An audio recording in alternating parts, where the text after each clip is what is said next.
உலக மக்கள் அனைவருக்கும் எனது இனிய வணக்கம்.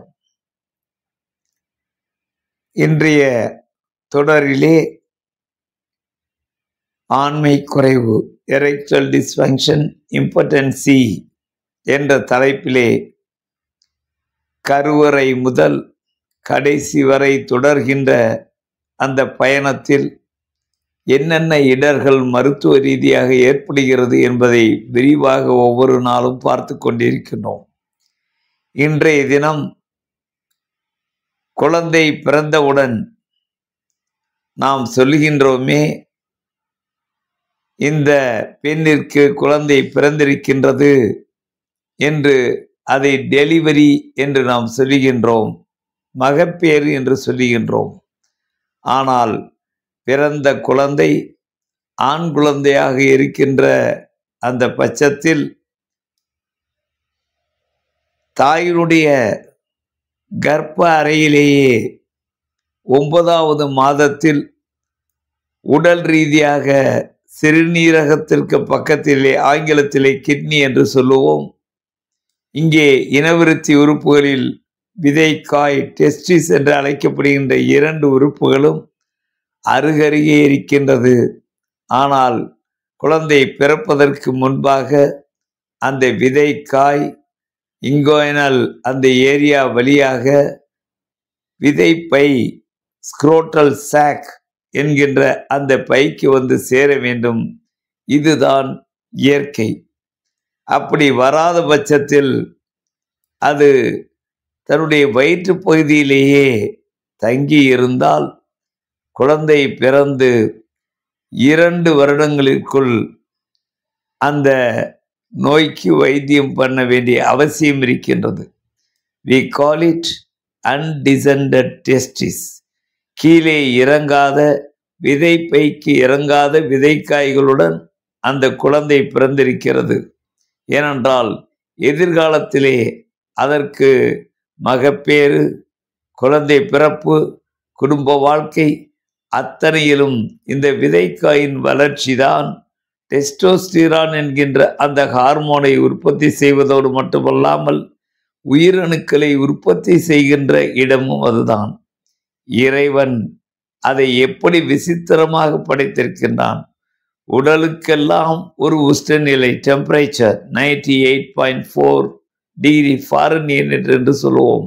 ஆனால் அந்த விதைப்பை ஸ்க்ரோட்டல் சாக் அதை மற்றும் இந்த விந்தணு உற்பத்திற்காக வேண்டி -2 டிகிரி சென்டிகிரேட்டில் தான் அந்த உற்பத்தி சரியாக நடக்கும். உயிரணுக்கள் உற்பத்தி, உயிரணுக்கள் சரியாக இருந்தால்தான் நிச்சயமாக குழந்தை பிறப்பு அவன் வாலிபராக ஆகின்ற காலத்திலே சரியாக இருக்கும். குடும்ப வாழ்க்கையிலும் அவனால் நல்லபடியாக இருக்க முடியும்.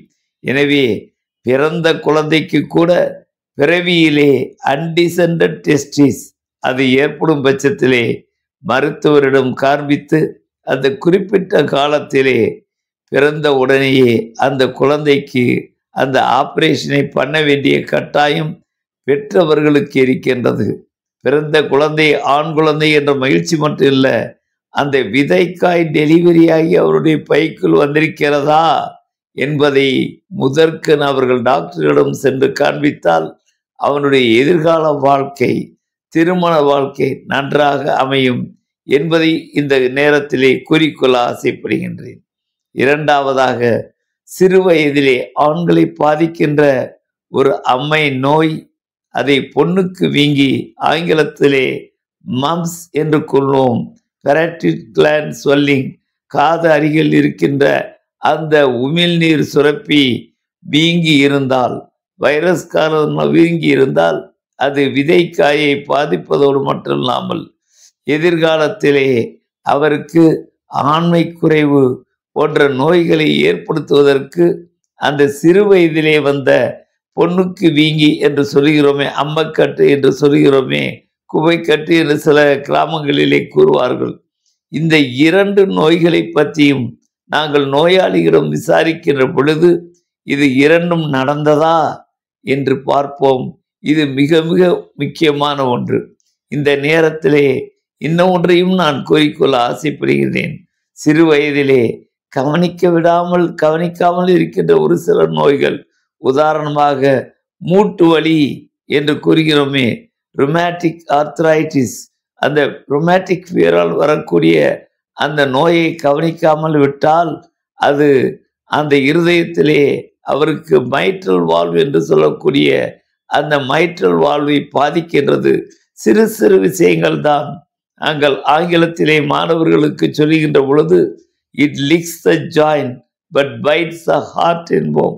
எனவே சிறு விஷயங்களை அந்த இளம் வயதிலே, குழந்தை பருவத்திலே நாம் பார்த்துவிட்டால் அவர்கள் வாலிப வயதை அடைகின்ற பொழுது அவர்களுக்கு நல்ல ஒரு ஆரோக்கியமான வாழ்க்கையை தரும் என்பதை கோடிட்டு காண்பித்து, உண்மையிலேயே அவர்கள் ஆண்மை குறைவு என்ற நோய் இல்லாமல் ஆரோக்கியமாக வாழ்வதற்கு இத்தகைய குறிப்புகளை அவர்கள் பார்க்க வேண்டும்.